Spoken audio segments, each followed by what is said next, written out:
Welcome back, football lovers, dreamers, and anyone who's ever shouted tactical advice to a manager from the comfort of their couch. This is the Bearded Touchline Episode 2. Joining us today is a man who bleeds red, not just because it's human biology, but because he's a die-hard Arsenal fan. He's convinced that North London has always been red, and if you even whisper the word Spurs, you'll probably see smoke coming out of his ears. Please welcome my good friend Abdul. So, I my hey, that's welcome on. first me on your Thank you, man. Thanks so much. Thanks for taking the time out. And but again, welcome. To dive straight into it, Abdul, I know you've been an Arsenal supporter ever since the Wenger days. I have one simple question for you in a yes or a no. If Arteta does not win the Premier League this season, will he be sacked or should he be sacked? it's technically I mean if I have to answer it's not necessarily yes or no, but if I have to answer yes or no, then if he doesn't win a Premier League, I would not still sack him. Now, if I have to get into it, why? So Hmm. the answer to why is that you just have to look at the clubs around you. Like look at Okay. Chelsea, for example. Look at Manchester United, and the state they are in. Post transition from you can say Abramovich or post transition from Sir Alex Ferguson, and the state they are in. So what I see Arteta bringing in is stability to Arsenal. I have not seen the Mhm. consistency that this Arsenal team has given for the last 3 years by any team. Even I can say like last post 3 5 years of Wenger. Even Wenger like did not have the consistency that Arsenal has now. So why would I Okay. want to change it? I mean, obviously there's one team that is going to win a Premier League. Okay, Hmm. so I mean we're there. I have never seen Arsenal being there, even in the Wenger days. The last few Hmm. years that I'm talking about, post True. 2005, Arsenal Yes. has not won a Premier League, but Arsenal has Yes. not finished. I think Arsenal finished once runner-up under Wenger. I'm Hmm. sure if I think when Leicester won it, and that too we Yes. were not close. We were not close. We were there, but not close. So here I see that we are on the path. I mean, we've been there very, very close. Last year, not so much, but the previous 2 years, very, very close. It went down to the last day in the True. last 2 years. Last year was one-sided, although we finished runner-up, but I would say it was one-sided by Liverpool. So I would Absolutely. not tie it down to just the Premier League, but yes, I mean there will be questions asked if he doesn't win anything this year. He has to Mhm. win something this year. But I see progress. I mean, if you see, Arsenal has finished runner-up all 3 years, and we have progressed. The first year we finished runner-up, so we qualified for Champions League. We went to quarterfinals. Last year we went to semifinals, and everybody was saying, "Oh, the botched up Arsenal botched up against PSG." But look at what PSG has done to everybody else. So Except to now what Chelsea did to them in the Club World Cup. that's Club World Cup. That's fine, but look at what they did to other teams. Yes. I mean, Arsenal were the only team I think who outplayed PSG in the group games. Even Madrid, Real Madrid. Madrid they did it, but the eventual winners, PSG, were Arsenal out Yes. at Emirates in the group Yes. games. So played PSG in the group games, and even then, I still remember the interview given by Luis Enrique. He said that we need stability, but he was very confident even after losing because the second half was Hmm. pretty much when Arsenal won 2-0 against PSG. They played well, but they were not able to score. So they were a very, very, very good team. And Arsenal, I think the only reason I see them not winning was Donnarumma. I mean, Arsenal Yeah. played very well. Donnarumma was It was fantastic. yeah. So I mean, I'm happy. I mean, otherwise, if I like I mean, it's ifs and buts, but I think if Arsenal coming to final, Inter Milan was a easy game for anyone. True. I completely agree. So that being said, There is a lot of progress. So yeah. Mhm. That being said, Abdul, uh, what are you expecting from Arteta side this season? Do you think they'll make top four? Well, see, another good thing that I've seen, which I didn't see. I mean, I don't know now. This is based on the management, like what support Wenger had from the management and what Hmm. support Arteta has. But I've seen the squad being improved where it was needed. I mean, Okay. although the Arsenal don't have the funds that other clubs have, although they've spent quite a bit in the last 2 3 seasons, but with the amount of money they've had, they've improved. See, Arsenal needed a midfielder, a good Hmm. midfielder last season. Last season they bought in Rice. Then Yes. last season we needed defenders. They brought in defenders. We needed a forward. We tried, but we couldn't get anybody. But we still got Havertz. Now this season we needed a centre forward. We needed a winger as well. Although everybody would say that, oh, Arsenal has winger, but we needed a backup winger. We got Yes. Very Madueke, true. very good backup to Saka. But what I feel is he's not necessarily going to be a backup for Saka. He would also play when Martinelli is out of form on the left, not necessarily on Wow. the right. So So we could see Madueke coming in as. yeah, if you see preseason, Madueke played on the left rather than the right. Oh, okay. That's interesting news. That's what I see. That he's not necessarily just a backup for Saka. He may play on the left as well. Uh, so yeah, I see signs. I still see Arsenal getting a truly left wing backup because I see that maybe Trossard will move. But if he Hmm. stays, pretty happy with the squad.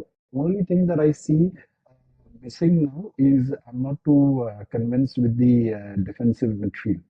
So although we have Zubamendi, but it's yet to be seen how He that performs. in the Premier League. So that is the missing link that I see for Arsenal to win the Premier Hmm. League because you somebody like I mean how Partey was for Arsenal, although it goes missing. The he does not get the kudos that he brings into the team, but I don't see like a midfielder that the type of Partey that anybody has because Partey was not necessarily good in the air, good with passing ranges, but he was good with playing the ball as well as moving the ball. His True. footwork was too good. I mean, True. Rodri, everybody says, but I mean, I see the footwork that Partey shows. I don't see that in Rodri. So Partey was very, very good. The only Hmm. problem with Partey was he was getting injured very often. Absolutely. Injury was a problem for him. Injury was a problem, and let's see now. I still see that they've got a. They're not. Arteta is not going to just rely Hmm. on Zubamendi. He's brought in. I'm forgetting his name from Brentford. Center. Odegaard, not cut. Not done. Yeah. So Not cut. is a good backup to have. I see him playing more. But yeah, Hmm. these are the things which are unknowns as of now for me to be convinced that that is not going to be a weak link for us. So I see a weak link at the center. Weak link always has been for the past 3 seasons center forward, but I don't see that as a problem now. But now center midfield looks a bit a question mark for me this season. Wow. I mean, you've seen strikers like Henry, all right? My next question is coming to the biggest signing Arsenal made this season, Gyökeres, Victor Gyökeres from Sporting. 54 goals in 52 appearances. What are you expecting? How many goals are you expecting from the big guy this season, Abdul? For if he has to win the Premier League, he has to score 30 plus. But Absolutely. but that's something expecting that from somebody who is coming from a Portuguese league is like is too much to ask. But Haaland was playing in German league and still he came and did it. So Yes. it's not necessarily just on the player; it's on the team as well. Arsenal is known to produce a lot of chances. So Victor Gyökeres is definitely going to get a lot of chances. But the problem here is now that whether he is going to adjust to the speed of the Premier League, how he is going to fare True. there, the questions which will be answered when he plays at least 5 games. So it's a good sign. We've brought Mhm. in the that that one needs to bring in. But how that plays out in Premier League is still a question mark. So I'm not too convinced that he is going to come in and he's going to 30 plus goals. Mhm. Want to, but I don't see that happening very easily. Time will tell. But Mhm. yeah, it's still it. I'm not like this is the forward we've gotten and definitely it's going to happen. No, it's going to be very difficult. Um, Absolutely. is, I mean, a player coming from outside. Like if Arsenal would have brought in somebody like Isak, oh, he's proven in Premier League. But here, the big question mark is how he is going to fare in Premier League. The good thing is that he played for, I think, Coventry and then Brighton as well.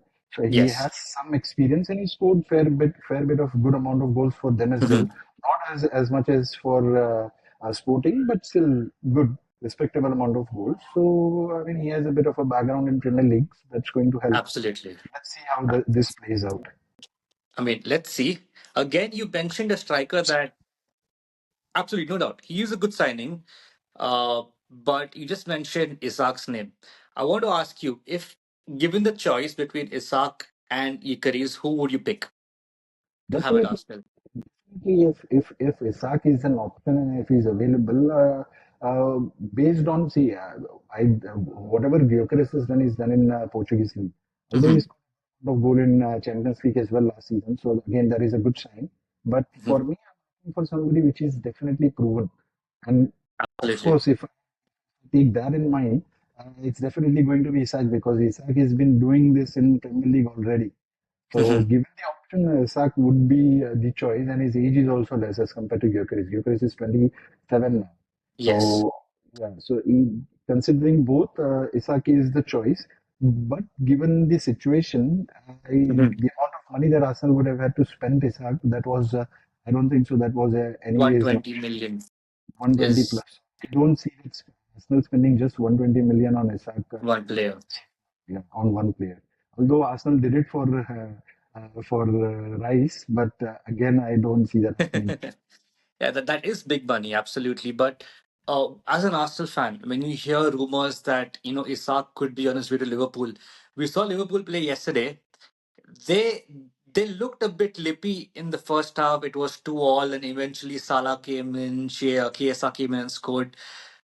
Do you think it's going to be a dangerous move if Isak moves to Liverpool for the rest of the Premier League teams? See, I still see that Liverpool has some gaps in their game. The Hmm. teams have to figure out. What I see, Yes. Liverpool has a like this is just my opinion. Maybe I'll get some slack for this, but is I don't see their game to be too good like Manchester City. They are Okay. just if you see Hmm. goal they score is just the switches on flank and long balls. I mean, if you see the Absolutely. goal that they scored, it was just a long ball on the right flank which was not covered. So if the teams are too keen and if there are teams like the lower teams which are too productive like Stoke City which has long defenders, they just take for example Newcastle. They find it difficult to beat Newcastle last season. Why? Because they're good in air. You look at the defenders that Newcastle has. Dan So Burn, big physically. I mean, Isak would be good, but Liverpool's game, uh, is not like that Isak would be like too prolific. Mhm. They're not known to create too many chances. The Liverpool was successful last season was for the reason that they were able to isolate Diaz and Salah with these long Mhm. balls, and they were doing the Absolutely. magic. Their game was, Yes. and their defense was very good. The defense of Arsenal was good. The defense was good. They conceded less goals. I think Mhm. they were close to Arsenal. Arsenal were the ones who conceded the least amount of goals. But I think they were close to Arsenal in terms of the defense. So the defense was very good, and they were good at isolating Salah and Diaz a lot. So if you see, Diaz was very lethal last season. He I mean, was. Yes. he was nowhere near as good with the clock as he was with. Mhm. The only reason being that they were able to isolate, get one-on-ones with the fullbacks. I mean, Arne Slot's tactics were good enough to get him isolated with the fullbacks. But I'm sure the teams will be able to. They've seen this happening last Read Liverpool. because see the Bournemouth they were close. They got them to Mhm. 2-2, and they were just not able to defend the end. So that was the difference. But I see that see for one good example in the last in the initial 7 or 8 games itself, he lost at home to Nottingham. Mhm. Why? Because Nottingham were Yes. just going to sit deep and defend deep. So if teams Absolutely. will be doing that to Liverpool, I'm sure they will find it difficult to do. I mean, they've had very good first season. Mhm. They were good at finishing off. They are persistent. They are very persistent. They go till the end. But yeah, I mean, them getting Isak, I'm not too worried.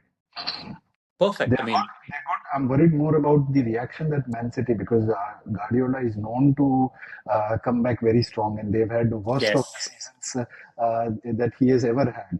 So I'm more worried about Man City than Liverpool. Absolutely. I mean, that's very insightful. And to be honest, my previous guest last on my last episode, Ashish and Zed, they have said that Liverpool will win the title. However, I think it'll be City because I think Pep is up for redemption. Clearly, he wants to win the league. But coming back to your club now, Abdul, again, Real Madrid want to let go of Rodrigo. All right. And he's one hell of a player, to be honest. Again, the price tag is nearing 100 million. Would Arsenal or would you want Arsenal to go ahead and snap that deal? Well, if Rodrigo is available, definitely. I think there has been talks of Martinelli going out. So if Yes. he's available, definitely Arsenal will try. And Arsenal have had a fair bit of history of buying, you know, just like Arsenal has bought Chelsea players now, they have fair bit of history of buying Real Madrid players as well. So I see that happening, but I see Martinelli going out as well. Okay. But if Rodrigo comes. Now, coming to the point, like if I want to, so I mean that's a very difficult, because it all depends on the game that Arsenal plays. Hmm. Now, the game that Arsenal plays, they are heavily reliant. I mean, the reason that Saka is so effective is because the game goes in that direction. Hmm. And once Rodrigo comes in, although as good as he is, uh, the reason that Arsenal are so good defensively is because nobody sees the effort that Martinelli puts in on that wing. So if you see Martinelli playing, I mean, people will say that, oh, he's not been scoring so many goals, but you see the amount of work that he puts in. That is the He's reason a that he's a workhorse. starter. So that is the reason he's a starter for Arteta every game, because he's a workhorse. So there is a a cog in the in a wheel that is needed, and that cog is there for Arteta in Martinelli. So Martinelli. I don't see that changing anytime soon, Hmm. because defensively Arsenal has been so good because of all the 11 players. So Rodrigo maybe, but once he comes in, there will be changes that would happen, because you see, the left wing, Arsenal is known to move that player in the center of the Hmm. midfield, and the whole paradigm changes in terms of how the team is set up. So if Rodrigo comes in, that will bring about a lot of changes. So I mean, it's a good signing, but I'm not. I'm too skeptical of that Skeptical happening. about it. Yeah, I'm too skeptical, because Got it. that will cause a lot of ripple effect in terms of how Arsenal plays, Hmm. and I don't see that happening with Arteta as of now. So although he's a good signing, I would want him to be there. But Hmm. in terms of output, I have not seen Rodrigo give the output that Saka gives. So if I want Arsenal to spend like 100 odd millions and bring in a player, that has to be as good as Saka, and I don't see Rodrigo as good as Saka as of now. So I mean, obviously, I mean, what Saka is to Arsenal is Palmer is to Chelsea. So you are definitely a Saka fanboy. You are not going to compromise his contribution on the team, even if you want to take Rodrigo. You think Saka is good, but you for the 100 million price tag, you want someone who can as good as Saka. Okay. I mean that makes sense. I mean that absolutely makes sense. Now, again, when we talk about Chelsea, uh, Club World Cup champions, that's something that a lot of people do not accept, but we are. Do you think? And this is my perception. This is what I believe. I think Chelsea will finish above Arsenal this season. Uh, do you think that's going to happen? And I know this reaction is what I'm getting from every Arsenal fan. I want to know what's your take on this. Do you think Arsenal will finish above Chelsea? See, Chelsea were good last season. They were good. They played well in phases, but they didn't show the Yes. consistency to Yes. finish in the top four. They were abysmal in the last part of the season. They were getting slaughtered by everybody. So, I mean, I have to see that change. Chelsea played, as well as they played in the Club World Cup. They played that football in Premier League as well. But Premier League, there is a difference between Club World Cup and Premier League.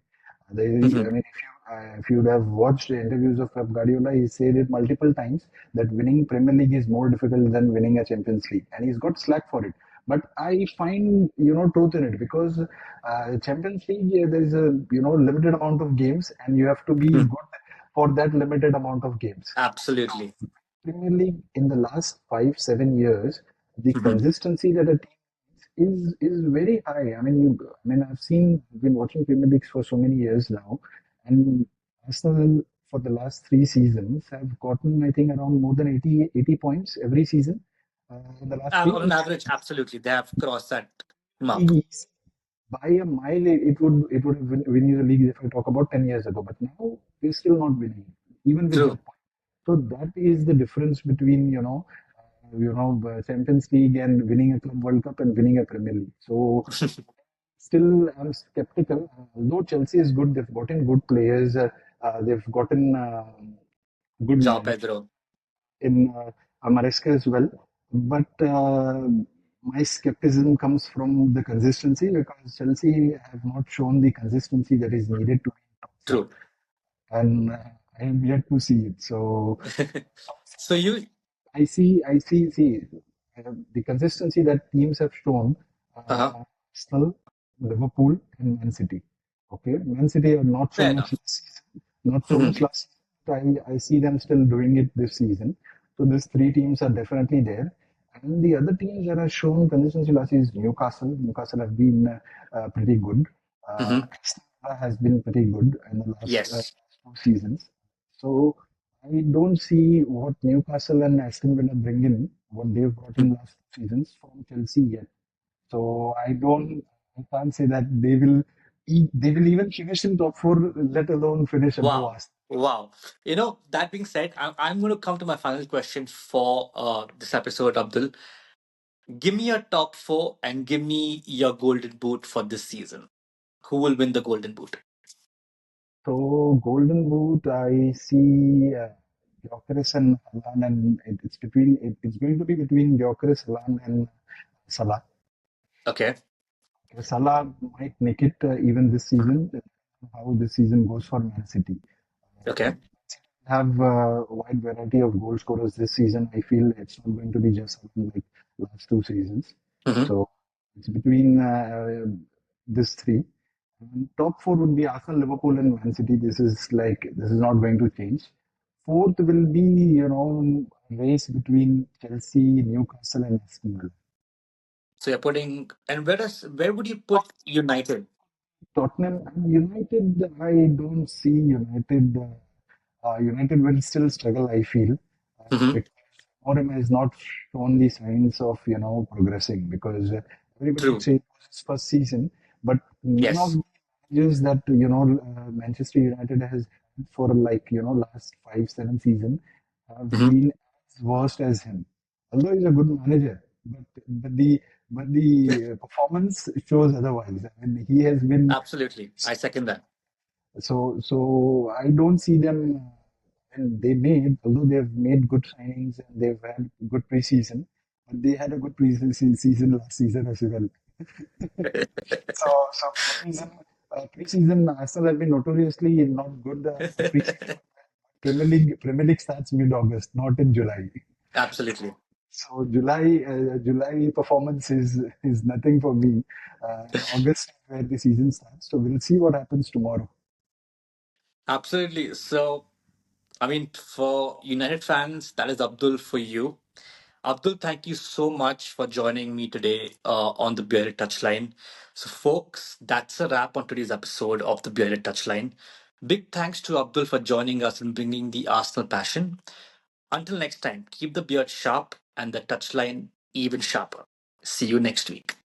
Thank you.